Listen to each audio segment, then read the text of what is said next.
you know, government can't replace family. The education system can't replace family. We need to figure out ways, and we've spent a lot of time and energy talking about bonding for moms and infants. We have the visiting nurse program to be able to help moms and, you know, and babies do well, because you need to have infants and toddlers thriving. You need to have kids ready to come to school. We have an increasing numbers of kids, little ones, coming to school who are not socialized. And I'm on the infants and toddlers. It's now called the Childhood Advisory Council, and it's staggering to me the number of kids coming in with serious issues. We have an increasing number of autistic kids. We have a heroin epidemic that's really not being addressed. We have opiate, crack, and heroin addicted infants that daycare providers are having a hard time dealing with right now. So I think we're beginning to see the demise of, you know, what we've done over the years. How do we change that? Slowly, and looking at ways to incentive supporting families such as they are out there. We have health care reform. We did the children's health care years ago so that all kids have access to health care, and that includes substance abuse and mental health, treatment for mental health, which is a good thing. And kids who are have many challenges are able to get the services if they're low income that are necessary to help them move on. And I know of several kids, because I've worked in school health as well, and I know several kids who are now in college and doing okay, but they've had the benefit of all of the supports. The concern is, what about those kids who don't meet that criteria? There is still, and how do we engage students who are able to be engaged, whose emotional baggage, if you will, is addressed enough that they're able to thrive. And that's where I think organizations like Young Life and other community organizations and churches are going to have to step up to the plate. And we may need to see in the future more opportunity for churches to get into child care and supporting the families, providing some of the education, because certainly government can't do that for everybody. But we need to make it easier for those organizations to do that. Right now, you know, if you apply for any state funds, you've got to adhere to either minimum wage, and now they're prescribing how much milk and how much juice and how much recreation time. So you have to be careful of all of that as well. If we don't deal with it, this is the downside. If we don't address some of these issues early on, we're going to deal with them later on. And that's what scares me about all of those issues I've just laid out for you. And then we're going to legalize or start to loosen up on marijuana, when the research indicates that the younger one uses marijuana, the more predisposition there is to schizophrenia. Now, everybody says that's really scary to hear. Well, but that's the research.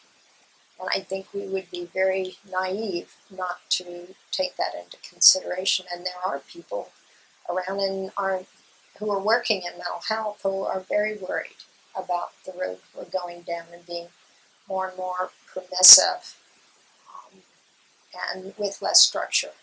And you have to have a structure, you know, to be able to maintain civility. I mean, that's why we have rules. That's why we have a constitution. And that's why we have a legislative, executive, and judicial branch, because we need the structure to be able to have predictable behavior and be able to participate together in identifying what the issues are and develop solutions. I don't considered a hallmark of an effective, or a measure of an effective legislator to get lots of bills passed. To me, what's important is recognizing a problem and finding a solution, or putting a structure in place that will address that dilemma. One of the things when Maryland decided that abortion was okay, one of the things that happened that many people didn't realize, it was off the table.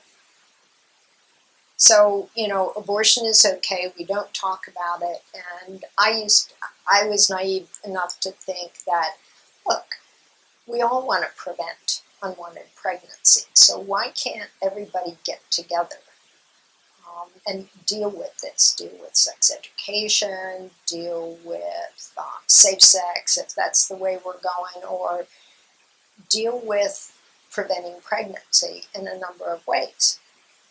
And talk about that, but it was very difficult for folks to talk about that because it was like I'd get people in the room and they'd spar, and that was the end of it. So I tried a number of times and finally gave up on that and figured you're either going to have to be on one side or the other and then recognize the difference. But what was happening is that women were dying, women were being injured, because there was no oversight and regulation if you did not have an abortion in the hospital. And of course, that was kind of something nobody wanted to talk about either. So you can't get access to any of the data.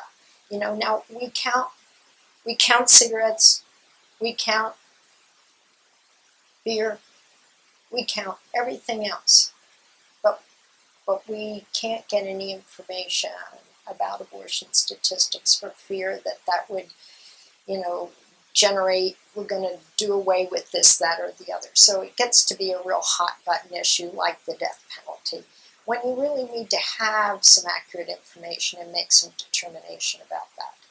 Well, we put in a bill that said that we thought we needed to regulate any place that did abortion. I mean, to me, it's a surgical procedure, end of report. It's not a medical procedure. I mean, if you're going to take a pill, yeah, I guess then you could frame it that way. But from my nursing background, it is a surgical procedure. It's intrusive. And if we were going to get permission to have women go and get in a tanning bed, there are some things that just don't fit in my mind. So we put in a bill that said we did that. And of course, it was controversial. And finally, it got so intense that the department said, look, can we do this another way? And we said, yeah, if you'll go ahead and do the regulations, all the departments have regulatory authority, they could go ahead and do that. So eventually, after a long haul, we had to bug them, but we finally got regulations. And that was good. And it was a very simple thing, like you have to have an emergency plan in place if somebody bleeds, if there's a life-threatening situation so that somebody's not dying in your office. You have to be able to get the emergency equipment in the door. You have to do everything that anybody else would be required to do. But that was a very, we had to do it very quietly because both sides were very intense on it. But we worked with the Catholic Conference and were able to make that difference. So I think in the legislature we've had many people run on single issues. And because of that, and have an agenda that's paramount to everything. I've always said that a good statesman, a good legislator, an effective leader has to be willing at times and in a measured way suspend a personal agenda for the greater good and work for the common good. And that's when I think bringing people together from what I call a strengths model. When I work with folks who have severe and persistent mental illness, I try to find what they do well. Everybody does something good. And recognize that, help people build upon that, and then work out from that. And that's a good rehab strategy. It's a good preventive strategy. And I think that's what we need to be willing to work on. We do have distinct differences about things. Sometimes it's word differences. Sometimes it's hard to figure out what the real reality is of the situation. But you have to go with some common ground to be able to move forward. And I think in the legislature, many times we have found common ground. But that gets overshadowed with the, quote, posturing. I've never understood, as a political body in Annapolis, why there isn't more tolerance for the minority position without demonizing the minority position. I think that's important. You know, for many of us, we believe that we've been elected by the minority in the state. And if we research an issue and present an issue, present an alternate budget, why demonize it? You've got the votes to kill it, for goodness sakes. You don't have to grandstand. I've never understood that. I think all the time. So let people say what they need to say without, you know, coming back and jumping all over them. The best policy, if it's effective, needs to have results on the ground. And how will you ever measure results on the ground if you don't monitor it and stay engaged in it? So even the Main Street programs, the historic tax credit program, the arts and entertainment districts, the regional councils, all of those as legislators, and I'm at an advantage because I now have a 20-year history, we can ride herd on those, if you will, or make sure that we're getting the return on the taxpayers' dollars, because we're stewards of the taxpayers' dollars. And I think it is important that we make sure that we have efficient use and wise use of those resources, because they are limited.